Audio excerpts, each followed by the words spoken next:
성경에 보면 조급한 마음을 가져서 사고가 일어난 경우가 많이 있죠. 그 중에 하나가 뭐냐면요, 아브라함이 살았던 삶을 보면 아브라함이 하나님의 은혜로 하나님의 말씀으로 부름받은 때가 나이가 몇 살이라고 여러분 기억하십니까? 75세예요. 75살.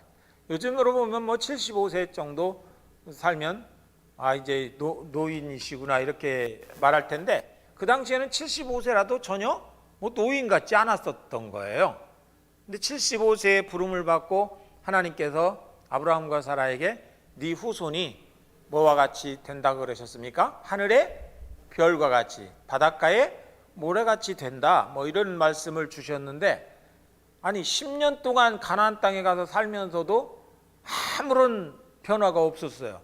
그러니까 75세에 부름받고 가서 사는데 10년이 지나도 아기가 안 생겼어요. 그러니까 거기서 사라가 작전을 하나 내세우는 거예요. 뭔지 여러분 아시죠? 그의 몸종 애굽 여자예요. 애굽 여자 하갈이라고 하는 여자를 통해서 아기를 갖고 싶어서, 후손을 갖고 싶어서 그렇게 작전을 세웠어요. 그래서 태어난 아들의 이름이 이스마엘이죠. 뭐 오늘날 아랍의 조상이라고 하고 뭐 이슬람의 조상이라고도 하는 그런 사람이 태어났단 말이에요. 그래서 이렇게 10년 후에 그 이스마엘을 얻어가지고 이 아이가 우리의 후손이 될까, 우리의 자손이 될까 하고 했지만 하나님은 그 아이를 아브라함의 후손이라고 인정하지 않았어요. 그래서 네 몸, 그러니까 사라를 통해서 태어나는 아들이 네 후손이 되리라, 정통 후손이 되리라, 이렇게 말씀하신 거예요. 그런데 그때가 몇 살이냐? 100살에 났다고 우리가 알잖아요. 그러니까 75세에서부터 100살까지는 25년을 기다려야 되는데, 그걸 못 기다려서, 그 당시에 그걸 못 기다려서 아브라함과 사라가 후손을 얻고 싶어서 하갈이라고 하는 몸종을 통해서 자식을 보고 이스마엘을 낳고, 그런데 그것이 하나님의 뜻에 어긋나서 결국에는 가정불화가 일어나는 거예요. 그 다음에 100세 때 이삭을 낳았는데 이삭이 한참 어리잖아요. 이스마엘은 14살, 13살 되고, 이삭이 태어났으니까 얼마나 나이 차이가 많이 납니까? 그러니까 이 민족 간의 갈등이 거기서부터 생기는 거예요. 날마다 이스마엘이 이삭을 구박하고 그러니까 내어 쫓고 말이죠. 이런 일도 생기고, 그래서 결국에는 이렇게 갈라져 버리고 그러잖아요. 그런데 이런 걸 보면 그 25년이라는 세월이 우리가 생각할 때는 긴 세월이잖아요. 근데 그 당시로 생각하면 이 별거 아닐 수도 있어요. 왜 나이가 몇 살까지 살아요? 막 창세기에 보면 제일 많이 산 사람이 몇 살입니까? 969세. 이름이 뭐예요? 무드셀라. 이 969세까지 살고, 그러니까 우리는 뭐 100년 사는 것도 요즘에는 100세 삽니다 하지만 다 100년 사는 게 아니잖아요. 얼마나 많은 분들이 100세 이전에 돌아가시는지 뭐 우리가 알잖아요. 그런데 이렇게 사람들이 살아가면서 오늘날도 보면 100세도 못 사는 우리 인생이지만, 그런 인생이 많지만 얼마나 조급하게 살아가는 사람들이 많은지 몰라요. 조급하게. 그러니까 이 사회가 그래서 그런 것 같아요.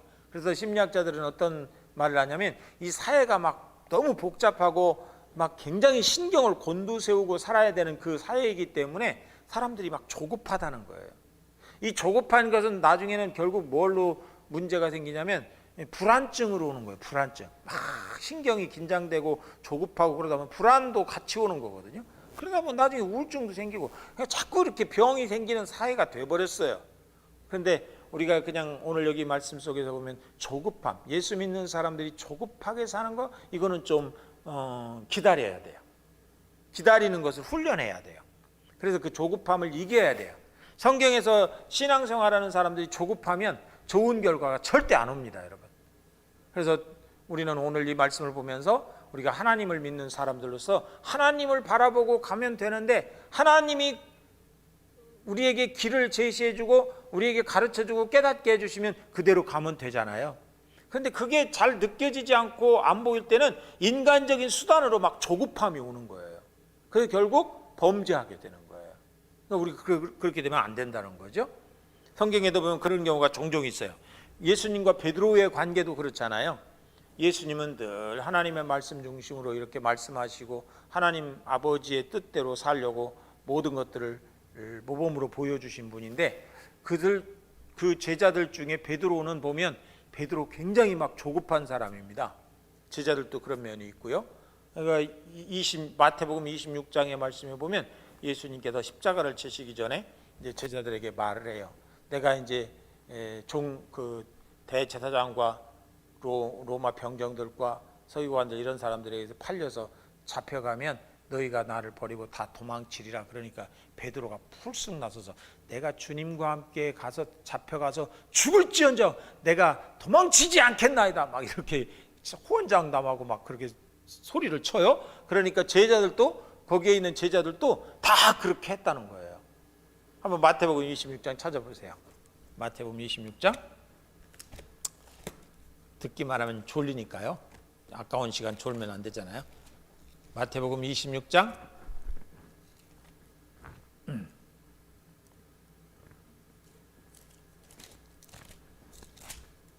34절이죠. 33절부터 읽겠습니다. 베드로가 대답하여 이르되 모두 주를 버릴지라도 나는 결코 버리지 않겠나이다. 예수께서 이르시되 내가 진실로 내게 이르노니 오늘 밤 다굴기 전에 네가 3번 나를 부인하리라. 베드로가 이르되 내가 주와 함께 죽을지언정 주를 부인하지 않겠나이다 하고 모든 제자도 그와 같이 말하니라. 베드로만 한 게 아니죠. 누구도 했어요? 다른 제자들도 다 그렇게 했다는 거예요. 그런데 결국에는 어떻게 됐어요? 나중에 뒤에 보면 예수님이 십자가에 달리시기 위해서 잡혀갈 때 제자들 다 도망치잖아요. 그러니까 그렇게 호언장담. 그리고 또 마태복음 16장의 말씀에 보면 베드로와 야고보와 요한과 함께 예수님이 변화산에 가요. 변화산에 가서 보니까 예수님이 그 막 화려한 화려운 어떤 그런 광경에 들어가셨는데 거기에 엘리야도 있고 모세도 있고 뭐 이렇게 같이 얘기하는 장면이 보인단 말이에요. 신기한 환상이에요. 저도 그런 것 좀 봤으면 좋겠어요.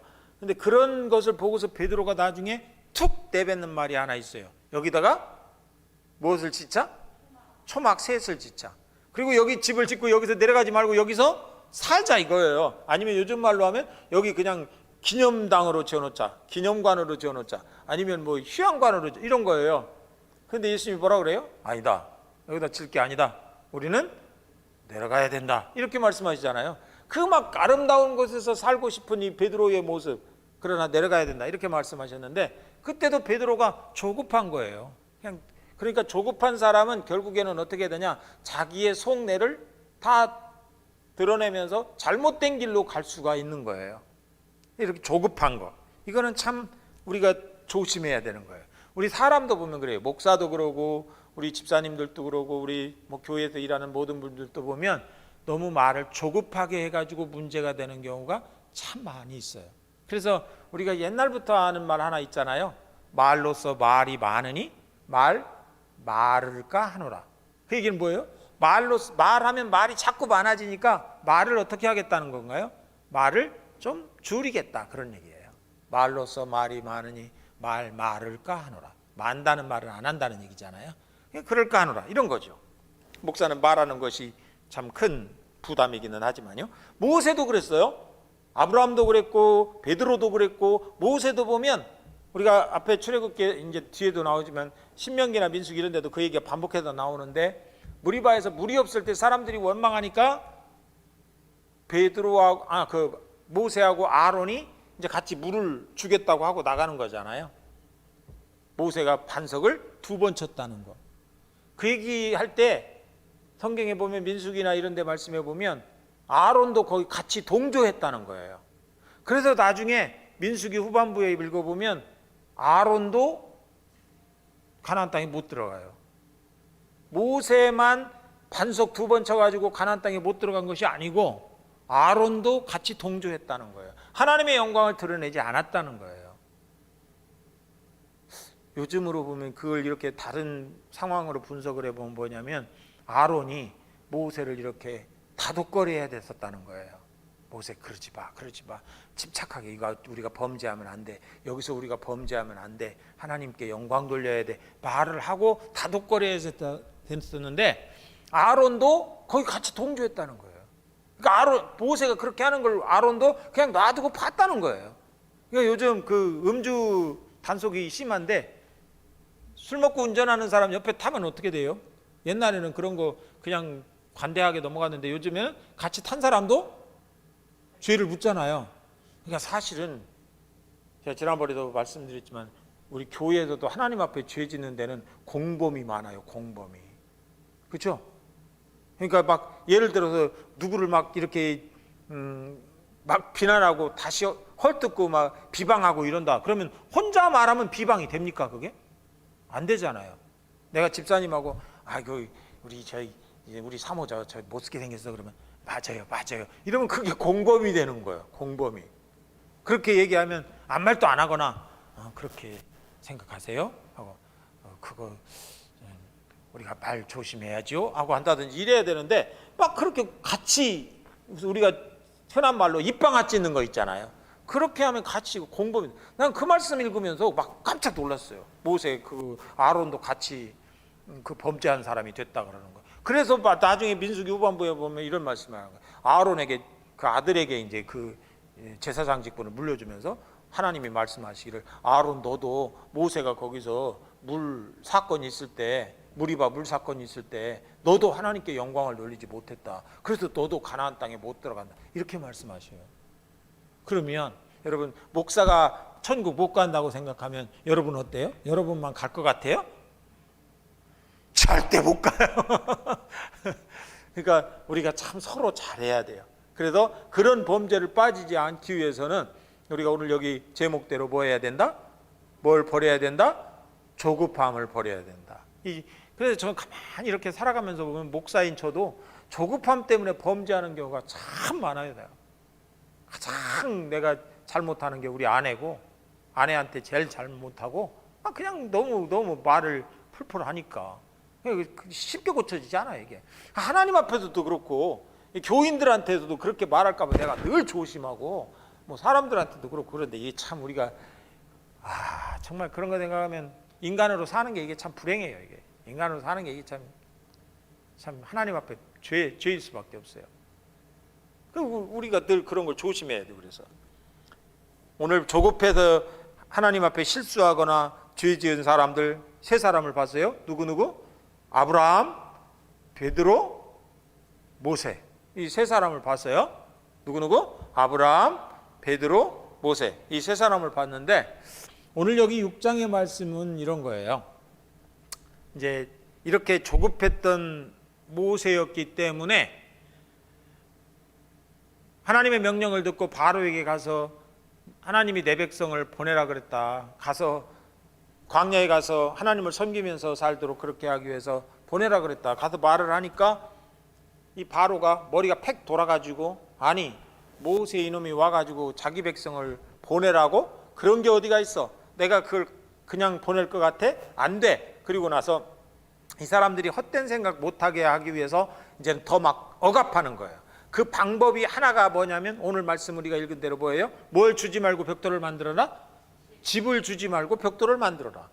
이게 얼마나 힘들어요. 이게 집을 주지 않고 벽돌을 만들면 여러분 그 아시는지 모르겠지만 옛날에 저도 이런 거 이제 옛날 흙벽돌 질 때 벽돌 만들어 봤어요. 저도. 그런데 집을 넣지 않으면 이 벽돌이 잘 안 만들어져요. 그리고 이렇게 응집력이 없어서 그냥 부서져 버려요. 잘못하면.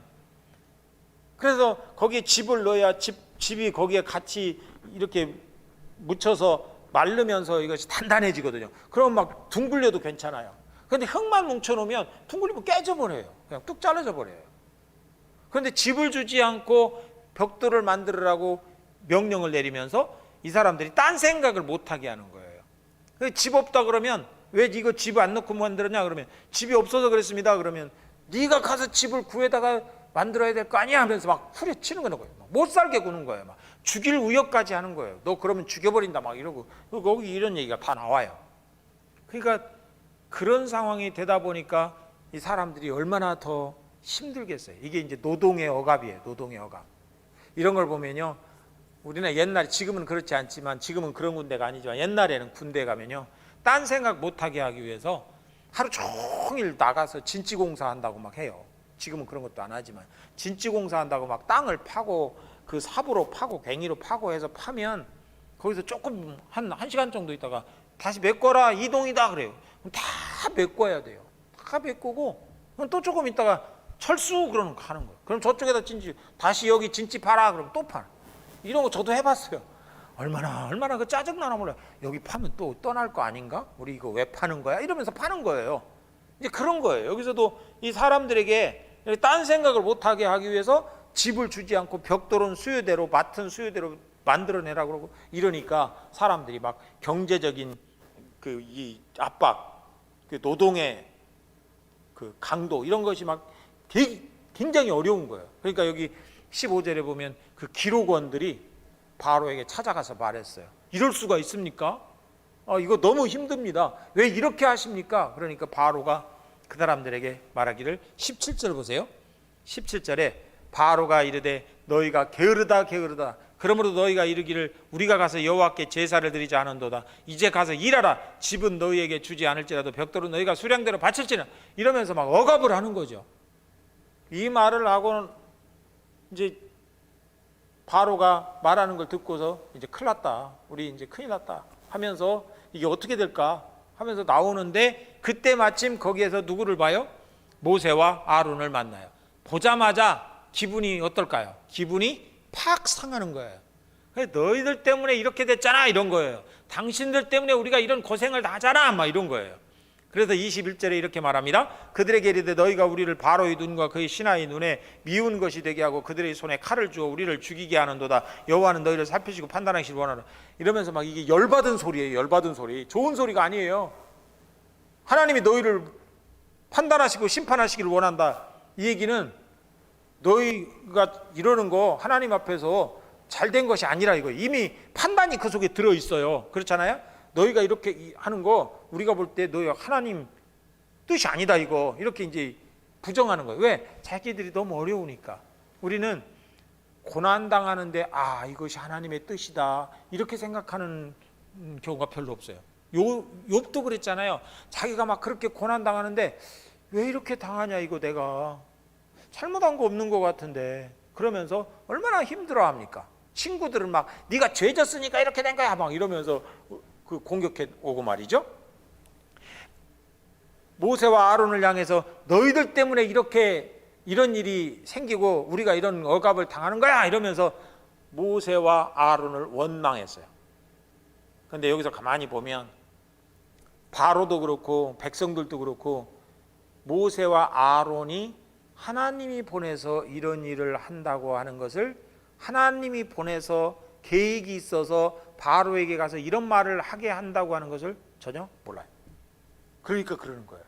그러니까 원망하는 사람들은 특징 하나가 뭐냐면요, 하나님의 뜻이 무엇인지 생각하지 않아요. 그게 믿음 없는 거예요, 사실은.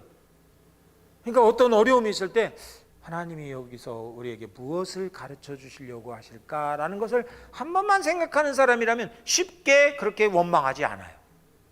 그렇잖아요. 그런데 그런 생각을 안 하니까 그냥 내가 불편하면 원망해버리는 거예요. 그러니까 그 믿음 아니에요. 믿음 없는 거예요. 그거는 하나님을 의식하지도 않는 거예요. 하나님을 의식하면 내가 이런 일을 경험하는 것이 어떤 하나님의 선한 뜻이 있을까? 하나님이 나에게 무엇을 가르쳐 주시려고 그럴까? 매사에 하나님께서 역사하신다면, 간섭하시고 인도하신다면 하나님이 나에게 무엇을 가르쳐 주시려고 이런 일을 만나게 하셨을까를 생각해야 돼요. 근데 자기가 힘든 것을 많이 느끼는 사람은 그런 생각 안 해요. 그래서 탁 만나면 원망부터 하는 거예요. 그래서 모세와 아론을 향해서 원망하니까, 이제 모세와 아론은 그 당시에 이제 처음이니까 그 말 듣고 나니까 기분이 안 좋잖아요. 아무리 모세와 아론이라 하더라도, 하나님이 보낸 사람이라 하더라도 백성들이 그렇게 안 믿고 원망하는데 좋을 리가 있어요? 그 사람들의 말을 믿어주고 막 따라도 힘든데, 바로가 안 믿고 바로가 반대하는 것만도 힘든데 백성들까지 그러니까 모세가 이제 말을 들어야 될 사람들이 그러니까 그게 더 힘들죠. 그래서 22절에 돌아가서 이렇게 얘기하는 겁니다. 거기 22절 한번 읽어보세요. 모세가 여호와께 돌아와서 아뢰되 주여 어찌하여 이 백성이 학대를 당하게 하셨나이까? 어찌하여 나를 보내셨나이까? 내가 바로에게 들어가서 주의 이름으로 말한 후부터 그가 이 백성을 더 학대하며 주께서도 주의 백성을 구원하지 아니하시나이다. 그러니까 백성을 구원해 주셔야 될 하나님이 이 백성을 구원해 주지 않는다는 거예요. 모세도 이제 그런 마음이 드는 거예요. 왜 하나님이 이렇게 힘들게 하실까? 이런 생각이 드는 거예요. 지금까지 경험해 보지 않았잖아요. 제가 전에도 말씀드렸지만 우리 인생은 경험해 본 인생을 사는 게 아니잖아요. 살아본 날을 사는 게 아니잖아요. 처음 사는 거예요. 우리는 오늘 여러분 처음 살았죠. 내일도 어떻게 해요? 우리는 처음 사는 거예요. 그러니까 우리는 항상 새로운 마음으로 살아야 되는 건데 모세도 이런 일을 경험해 보지 않았어요. 그러니까 어떻게 감당해야 될지 모르는 거예요. 이 내가 말을 하라 그래서 하나님이 말을 하라 그래서 하긴 했는데 이 모세가 반발하고 백성들도 막 들고 일어나고 이거 어떡할 거예요 이거. 여러분이 그 모세와 아론이었다면 어떡하겠어요. 막 바로는 막 모세 너희는 내 눈앞에 보이기만 하면 죽여버릴 거야 막 이러고 백성들은 모세 아론 당신들 때문에 지금 상황이 이렇게 됐어. 그러니 어떡할 거야 막 이러면서 원망하고 어떡할 거예요 이거. 답이 없잖아요. 그런데 답이 하나밖에 없어요. 모세와 아론은 답이 없는데 답은 하나밖에 없어요. 뭐냐? 하나님의 손의 역사예요. 그게 답이에요. 그래서 1절 이렇게 얘기하는 거예요. 여호와께서 모세에게 이르시되 이제 내가 바로에게 하는 일을 네가 보리라. 뭘로? 강한 손으로 말미암아 바로가 그들을 보내리라. 또 뭘로? 강한 손으로 말미암아 바로가. 이 강한 손이 답이에요. 이 강한 손은 누구의 강한 손일까요? 하나님의 역사하시는 그 손을 의미하는 거예요. 그래서 성경에 나오는 하나님의 손, 하나님의 오른팔 이런 얘기 많이 나오잖아요. 예언서에도 나오고. 그런데 그건 다 하나님이 역사한다는 얘기예요. 하나님이 역사한다. 그러니까 해결할 점은 모세와 아론이 아무리 지혜가 있고 능력이 있어도 되는 것이 아니고 스룹바벨에게 말씀하신 것처럼 이는 힘으로 되지 아니하고 능으로 되지 아니하고 오직 나의 영으로 된다. 이렇게 말씀하신 것처럼 말이죠. 하나님 나의 영으로 된다고 하면 너가 아무리 힘써도 안 되고 능력 있어도 안 되고 오직 하나님의 영으로 된다. 이렇게 말씀하신 것처럼 여기서도 네가 아무리 힘쓰고 했어도 안 된다. 오직 뭘로 된다? 나의 강한 손으로 된다. 이걸 모세에게 말씀하시라고. 그럼 모세는 이미 그런 경험을 했어요. 은사도 경험했잖아요. 자기를 불러서 하나님이 말씀 주고 또 구별하고 은사 주고 또 사명 주고 소명 주고 이래서 이렇게 세운 거 있잖아요. 그런데 그렇게 많은 과정을 거쳤음에도 불구하고 이 모세가 아직도 이게 뭘 어떻게 해야 되는 건지 모르겠는 거예요. 이게 인간이에요. 저도 마찬가지고 배웠다고 되는 게 아니에요. 그래서 하나님 앞에서 살아가는 가장 좋은 방법, 가장 축복된 방법은 하나밖에 없어요. 하나님이 역사하시는 대로 따라가는 거예요. 그런 믿음을 우리가 가져야 돼요. 하나님이 역사하는 대로 따라가야 되는 거예요. 그러려면 거기 안에서는 조금 괴로움도 있고 불편함도 있고 고통도 있고 있어요. 그러나 그것을 원망과 불평으로 가지 말고 그냥 하나님 앞에 순종함으로 가야 되는 거예요. 이 길밖에 없어요. 다른 길이 없어요. 그래서 여기 하나님이 모세에게 말씀하시는 거 강한 손으로 그들을 보내리라. 내가 강한 손으로 바로가 그들을 보내게 하리라. 결국 누가 한다는 얘기입니까? 모세와 아론이 하는 것이 아니고 하나님이 하신다는 얘기입니다. 이런 생각해야 돼요. 우리가 인생을 살아가는데 내가 사는 것 같아도 결국에는 우리는 누구의 힘으로 사느냐? 하나님의 힘으로 산다는 겁니다. 하나님의 힘으로. 때로는 힘들고 어렵지만 하나님의 힘으로 사는 것이 우리 인생이라는 거예요. 그래서 우리는 조급하면 안 돼요. 조급하면 어떻게 돼요? 하나님이 역사하는 것보다 빨리 가요. 그러다 보면 우리가 죄짓게 돼요. 원망하게 돼요. 불평하게 돼요. 이게 다 하나님의 역사를 어그러뜨리는 거예요. 10명의 정탐꾼 이야기도 우리가 보면 그런 거잖아요. 사람들이 너무 자기가 막 두렵고 그러니까 조급해서 거기 가면 우리 죽는다 이렇게 말을 해버리잖아요. 그런데 여호수아와 갈렙은 그게 아니었잖아요. 그러니까 우리가 조급함은 하나님의 은혜를 까먹는 거예요. 빨리 말하는 것도 하나님의 은혜를 까먹는 거예요. 조급하게 성질내는 것도 야고보에서 보면 하나님의 영광을 가리우는 거예요. 그래서 우리는 조급함의 반대, 조급함의 반대가 뭘까요? 느긋함이라고 말하면 되게 좋겠죠? 아니에요. 조급함의 반대, 신앙 안에서 조급함의 반대는 기다림이에요. 기다림. 얼마나 좋아요? 기다리는 거예요. 하나님의 은혜를 기다리는 거예요. 우리가 기도하는 것도 그래요. 우리는 막 무슨 말을 해야 기도하는 거라고 생각하지만 아니에요. 하나님의 말씀 하나 묵상하면서, 하나님의 강한 손을 묵상하면서, 하나님, 내가 하나님의 강한 손을 기다립니다. 그 기다림. 그러면 하나님의 손이 역사하시면 여러분의 문제가 해결되는 거예요. 여러분의 인생이 하나님의 손에 붙잡힌 바 되는 거예요. 그런 삶이 되기를 축원합니다. 기도하겠습니다. 하나님 아버지 감사합니다. 오늘 모세의 이야기를 보면서 우리도 때로는 하나님의 역사를 이어갈 때에 조급해서 범죄하는 경우가 많이 있음을 봅니다. 하나님, 우리가 말하지 않고 기다려야 되는데 말을 해서 조급해서 범죄하는 때도 있고, 때로는 우리의 감정을 조절해야 되는데 그걸 조절하지 못해서 죄 짓는 때도 있고, 때로는 우리의 눈길, 우리의 손길, 발걸음 기다려야 되는데 너무 조급해서 죄 짓는 경우가 있습니다. 하나님, 우리를 용서하여 주시옵시고 우리가 하나님 은혜 안에서 늘 주님의 손길을 기다리면서 사는 사람들이 될 수 있도록 은총 베풀어 주옵소서. 우리 성도들의 가정이 하나님의 손길을 기다리는 가정들 되게 도와주시옵시며, 우리 사랑하는 성도들, 어린아이나 중고등부 청년들, 우리 어른들 모두가 다 하나님의 손길을 기다리는, 하나님 앞에 참으로 겸손하고 온유한 믿음의 사람으로 살아갈 수 있도록 인도하옵소서. 예수님의 이름으로 기도하옵나이다. 아멘. 찬송가 384장 부릅시다.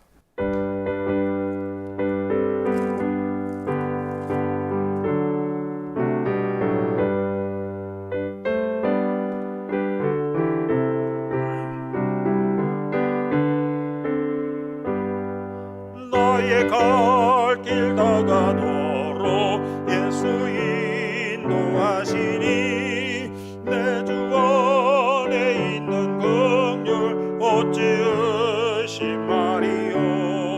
믿음으로 사는 자는 하늘 위로 받겠네. 무슨 일을 만나든지 만사형통하리라. 무슨 일을 만나든지 만사형통하리라. 나의 갈 길 다가도록 예수 인도하시니, 어려운 일 당한 때도 족한 은혜 주시네. 나는 심히 고단하고 영혼 매우 가라나. 나의 앞에 반석에서 샘물 나게 하시네. 너의 앞에 반석에서 샘물 나게 하시네. 나의 갈 길 다가도록 예수 인도하시니, 그의 사랑 어찌 큰지 말로 알 수 없도다. 성령 감화 받은 영혼 하늘 날아갈 때에 영영 걸을 나의 찬송 예수 인도하셨네. 영영 걸을 나의 찬송 예수 인도하셨네. 아멘. 각자 기도하고 마칩니다.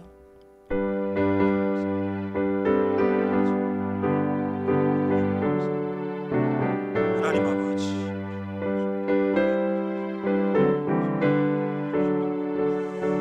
하나님 아버지,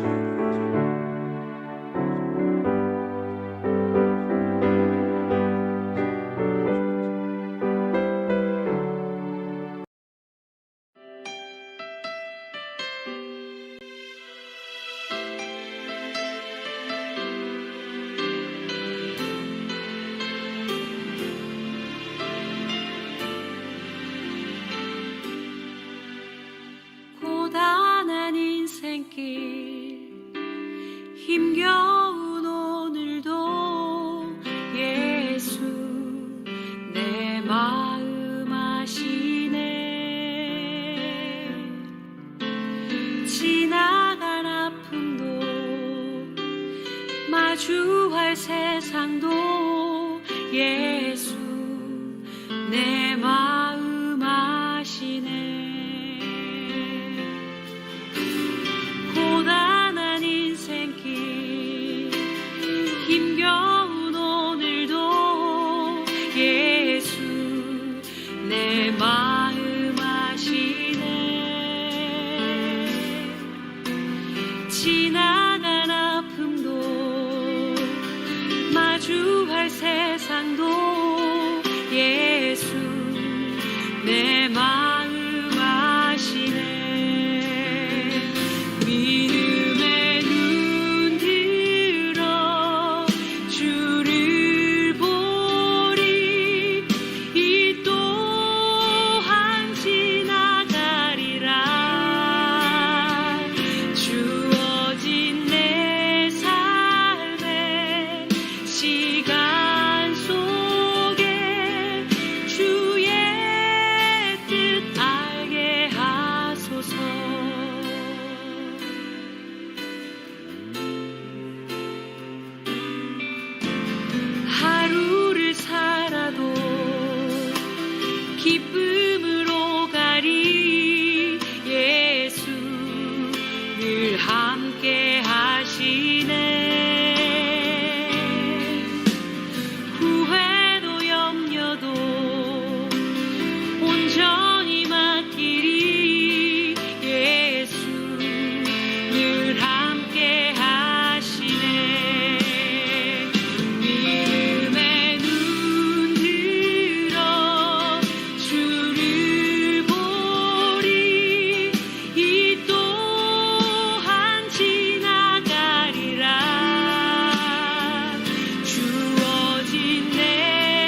마주할 세상도 예수 내 마음 아시네. 고단한 인생길 힘겨운 오늘도 예수 내 마음 아시네. 지나간 아픔도 마주할 세상도 예수 내 마음 아시네. 믿음의 눈 들어 주를 보리. 이 또한 지나가리라. 주어진 내 삶의 시간 속에 주의 뜻 알게 하소서.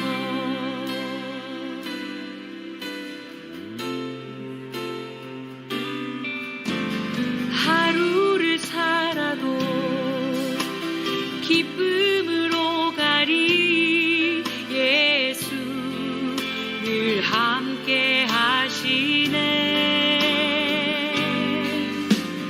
후회도 염려도 온전히 맡기리. 예수 늘 함께 하시네. 믿음의 눈 들어 주를 보리. 이 또한 지나가리라. 주어진 내 삶의 시간 속에 주의 뜻 알게 하소서. 믿음의 눈 들어 주를 보리. 이 또한 지나가리라.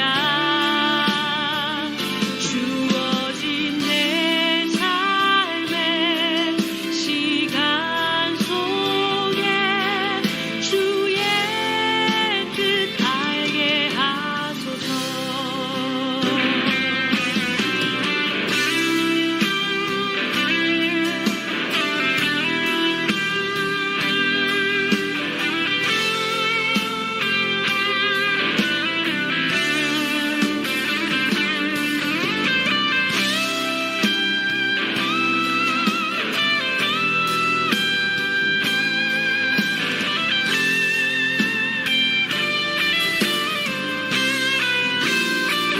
믿음의 눈 들어 주를 보리.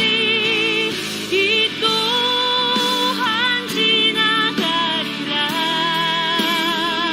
주어진 내 삶의 시간 속에 주의 뜻 알게 하소서.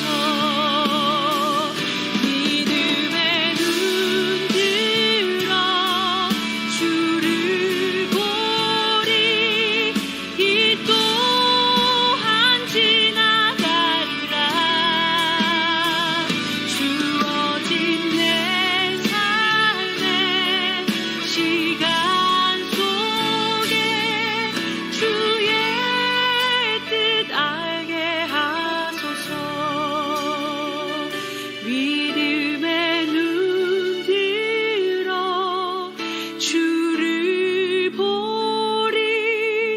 이 또한 지나가리라. 주어진 내 삶의 시간 속에 주의 뜻 알게 하소서. 주의 뜻 알게 하소서.